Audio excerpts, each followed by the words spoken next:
तो बाबा ने कहा है ना, वहां तो दुख का नाम निशान नहीं हो सकता, इसलिए ही गाते हैं दुख में सिमरन सब करे, सुख में करे ना कोई। आधा कल्प दुख है तो सभी सिमरन करते हैं, सतयुग में अथाह सुख है तो वहां सिमरन नहीं करते। मनुष्य पत्थर बुद्धि होने के कारण कुछ भी नहीं समझते ना। कलयुग में तो है, कलयुग में तो अथाह दुख है ना। कितनी मारामारी है, कितने भी पढ़े लिखे विद्वान हैं, परंतु इन गीतों का अर्थ बिल्कुल नहीं जानते हैं। गाते हैं तुम माता पिता, परंतु समझते कुछ भी नहीं है कि कौन से माता पिता की महिमा है। यह तो बहुतों की बात है ना, ईश्वर की संतान तो सभी है ना, परंतु इस समय तो सभी दुखी हैं। सुख घनेरे तो किसके भी है नहीं। कृपा से तो सुख मिलना चाहिए ना, अकृपा से तो दुख होता है। बाप तो कृपालु गया हुआ है, साधु संतों को भी कृपालु कहते हैं। अब तुम बच्चे जानते हो, भक्ति मार्ग में गाते हैं ना तुम माता पिता, यह बिल्कुल यथार्थ है। भक्ति मार्ग में गाते हैं ना तुम माता पिता, यह बिल्कुल यथार्थ है। परंतु कोई बुद्धिमान होगा तो पूछेगा कि परम पिता परमात्मा को गॉड फादर कहा जाता है, उनको फिर मदर कैसे कहते हैं? तो उनकी बुद्धि जगत अम्मा के तरफ जाएगी। जब जगत अम्मा की तरफ बुद्धि जाती है तो फिर जगत पिता की तरफ भी बुद्धि जानी चाहिए। अब ब्रह्मा सरस्वती यह कोई भगवान तो नहीं है, यह महिमा उनकी हो नहीं सकती, उनके आगे भी माता पिता कहना रोंग है। मनुष्य गाते तो परम पिता परमात्मा के लिए है, परंतु जानते नहीं है ना कि यह माता पिता कैसे बनते हैं। अब तुम बच्चों को कहा जाता है ले लो दुआएं माँ बाप की, अर्थात श्रीमत पर चलो। बाबा की श्रीमत पर चलेंगे तो दुआएं मिलेंगी। अपनी चाल चलन अच्छी हो तो अपने पर आप पे ही दुआएं हो जाएंगी। अगर चलन अच्छी नहीं होगी, किसको दुख देते रहेंगे, माता पिता को याद नहीं करेंगे अथवा दूसरों को याद नहीं कराएंगे, तो दुआएं भी मिल नहीं सकती। फिर इतना सुख भी नहीं पा सकेंगे, बाप की दिल पर भी नहीं चढ़ सकेंगे। इस बाप की ब्रह्मा की दिल पर चढ़े तो गोया शिव बाबा की दिल पर चढ़े। यह गायन है ही उस माता पिता का। बुद्धि उस बेहद के माता पिता की तरफ चली जानी चाहिए। ब्रह्मा की तरफ भी कोई की बुद्धि नहीं जाती है। बल जगत अम्मा की तरफ कोई की जाती है, उनका भी मेला लगता है, परंतु ऑक्यूपेशन को कोई भी जानते नहीं ना। तुम जानते हो कि हमारी सच्ची सच्ची माता कादे अनुसार कौन है? यह ब्रह्मा है। तो बाबा ने कहा यह भी समझना है, याद भी ऐसे करेंगे, यह माता भी है तो ब्रह्मा बाबा भी है।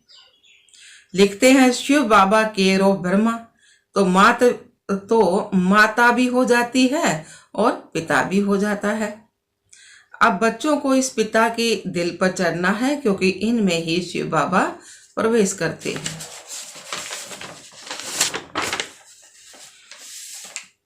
तो इनमें शिव बाबा प्रवेश करते हैं ना। हाँ, तो बाबा ने कहा तो इनमें शिव बाबा प्रवेश करते हैं, तो यह जब गारंटी देते हैं कि हाँ बाबा यह बच्चा बहुत अच्छा सर्विसबुल है, सभी को सुख देने वाला है, मनसा वाचा कर्माना किसको दुख नहीं देता है, तब ही तो शिव बाबा के दिल पर चढ़ सकता है ना। मनसा वाचा कर्माना से जो करो जो बोलो उससे सबको सुख मिले। दुख किसको भी नहीं देना है। दुख देने का विचार पहले तो मनसा में आता है ना, फिर कर्माना में आने से पाप बनता है। पहले मनमा होगा, फिर कर्माना में आने से पाप बनता है। मनसा तूफान तो जरूर आएंगे, परंतु कर्माणा में कभी नहीं आओ। अगर कोई रंज नाराज होता है तो बाप से आकर पूछो, बाबा इस बात से हमारे से यह नाराज होते हैं। तो बाबा समझाएंगे, कोई भी बात पहले तो मनसा में आती है, वाचा भी कर्माणा ही हो गया। अगर बच्चों को माँ बाप की आशीर्वाद लेनी है तो श्रीमत पर चलना है। यह बड़ी गहरी बात है जो एक को ही माता पिता कहते हैं। यह ब्रह्मा बाप भी है तो बड़ी माँ भी है। अब यह बाबा किसको माँ कहे, यह माता ब्रह्मा अब किसको माँ कहे, तो इस माँ की तो माँ कोई हो ही नहीं सकती। इस माँ की तो कोई भी माँ नहीं हो सकती ना। जैसे शिव बाबा का कोई बाप नहीं है, ऐसे इन्हें अपनी कोई माँ नहीं है। तो मुख्य बात बच्चों को ये समझाते हैं, अगर मनसा वाचा कर्माना किसको दुख देंगे तो दुख पाएंगे और पद भी भ्रष्ट हो पड़ेंगे। और सच्चे साहिब के आगे सच्चा रहना है, तो इनसे भी सच्चा रहना है। यह दादा ही सर्टिफिकेट देंगे कि बाबा यह बच्चा सपूत है। बाबा महिमा तो करते हैं, जो सर्विसबुल बच्चे हैं, तन मन धन से सर्विस करते हैं, कभी भी किसको दुख नहीं देते हैं, वही बाप दादा और माँ के दिल पर चढ़ते हैं। इनके दिल पर चढ़े माना उनके तकत पर बैठे, उनके तकत पर चढ़े। हमेशा सपूत बच्चों को यह विचार रहता है कि हम गद्दी नसीन बने। यही तात लगी रहती है। गद्दी तो नंबरवार 8 है ना, फिर 108, फिर उसके बाद 16,108 भी है। परंतु अभी हम उच्च पद पाए, ऐसे तो शोभता नहीं कि 2 कला कम हो तब गद्दी पर बैठे। सपूत बच्चे बहुत पुरुषार्थ करेंगे कि हमने अगर अभी लाडले बाबा से सूर्यवंशी का पूरा वर्षा नहीं लिया तो कल्प नहीं लेंगे। अभी अगर विजय माला में नहीं पिरोए तो कल्प नहीं पिरोएंगे ना। यह कल्प की रेस है। अभी अगर घाटा पड़ा तो कल्प पड़ता ही रहेगा। पक्का व्यापारी वह जो श्रीमत पर माँ बाप को पूरा फॉलो करे, कभी किसको दुख ना दे। उसमें भी नंबर 1 दुख कौन सा है? काम कटारी चलाना।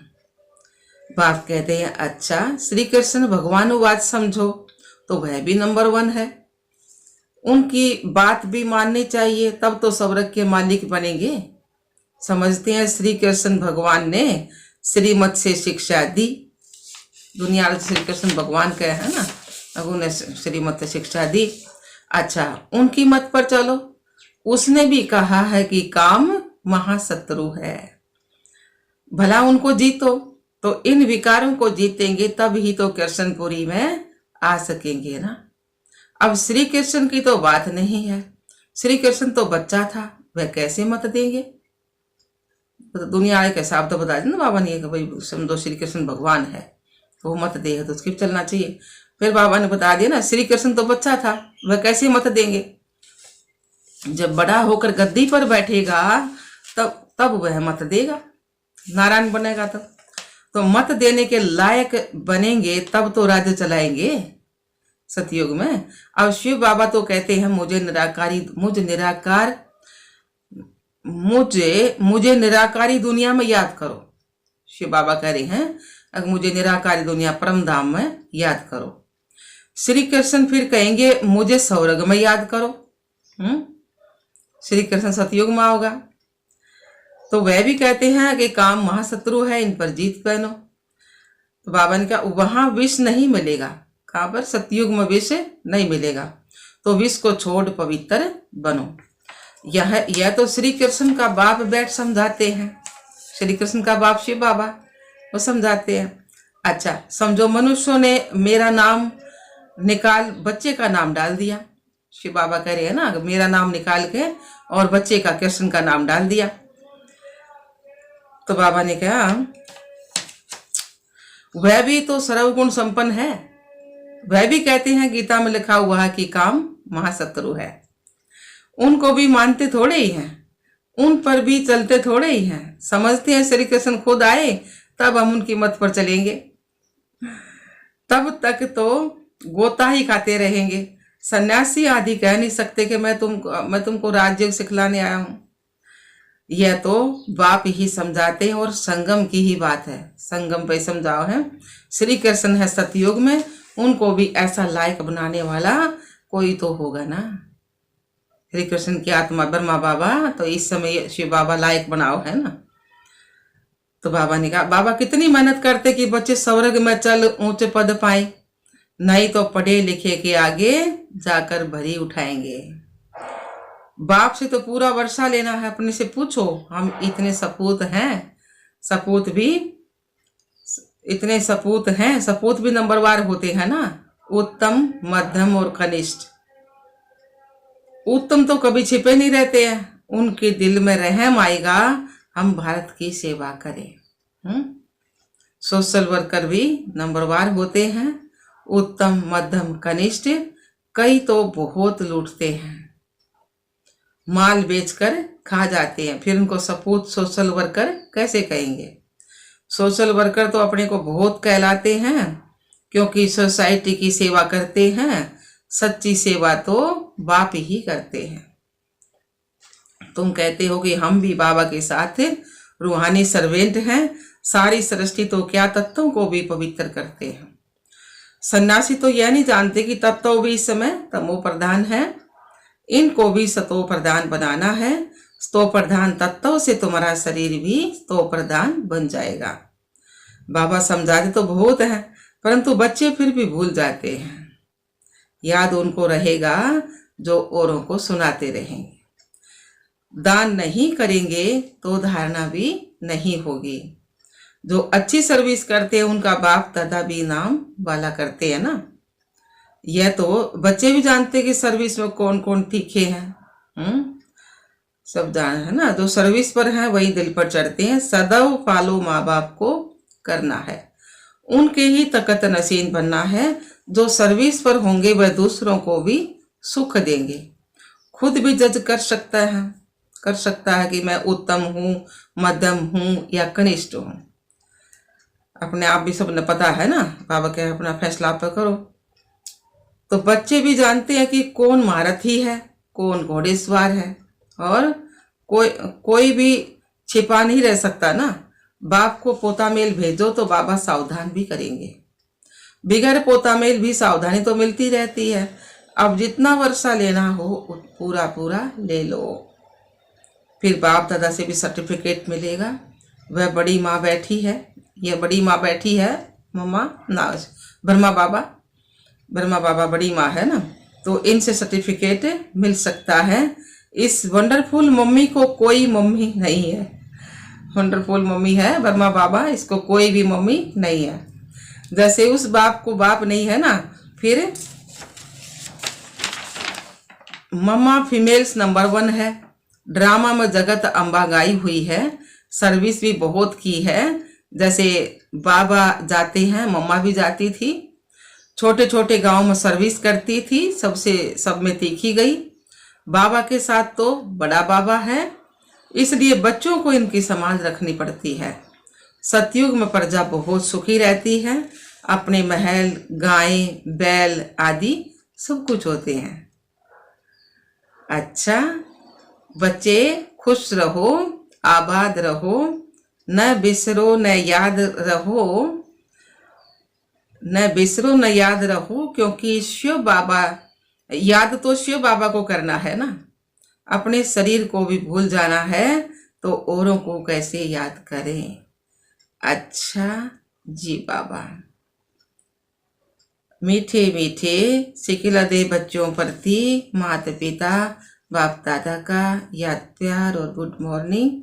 रूहानी बाप की रूहानी बच्चों को नमस्ते। हम रूहानी बच्चों की रूहानी बाप दादा को याद प्यार गुड मॉर्निंग, नमस्ते नमस्ते नमस्ते जी। हम बाबा के बच्चे सदा रहें हंसते और हंसाते। शुक्रिया मीठे बाबा, शुक्रिया बाबा। धारणा के लिए मुख्य सार में बाबा ने सुनाया है। पहला पॉइंट, कोई को भी नाराज नहीं करना है। मनसा वाचा कर्मणा, सबको सुख दे, बाप की और परिवार की दुआएं लेनी है। दूसरा पॉइंट, सपूत बच्चा बन भारत की रूहानी सेवा करनी है। रहम दिल बन रूहानी सोशल वर्कर बनना है। तन मन धन से सेवा करनी है। सच्चे साहिब के साथ सच्चा रहना है। वरदान दिया बाबा ने, बोल पर डबल अंडरलाइन कर हर बोल को अनमोल बनाने वाले मास्टर सतगुरु भव।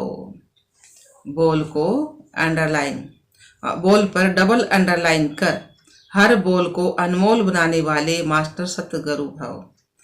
आप बच्चों के बोल ऐसे हों जो सुनने वाले चातरक हों, या कुछ बोले और हम सुने। इसको कहा जाता है अनमोल महावाक्य। महावाक्य ज्यादा नहीं होते, जब चाहे तब बोलता रहे, इसको महावाक्य नहीं कहेंगे। आप सतगुरु के बच्चे मास्टर सतगुरु हो, इसलिए आपका एक एक बोल महावाक्य हो। जिस समय जिस स्थान पर जो बोल जरूरी है, युक्ति युक्त है, स्वयं और दूसरी आत्माओं के लाभदायक है, वही बोल बोलो। बोल पर डबल अंडरलाइन करो। अच्छा स्लोगन दिया बाबा ने, शुभ चिंतक मणि बन अपनी किरणों से विश्व को रोशन करते चलो। शुभ चिंतक मणि बन अपनी किरणों से विश्व को रोशन करते चलो। अच्छा बाबा, ओम शांति, ओम शांति मीठे बाबा।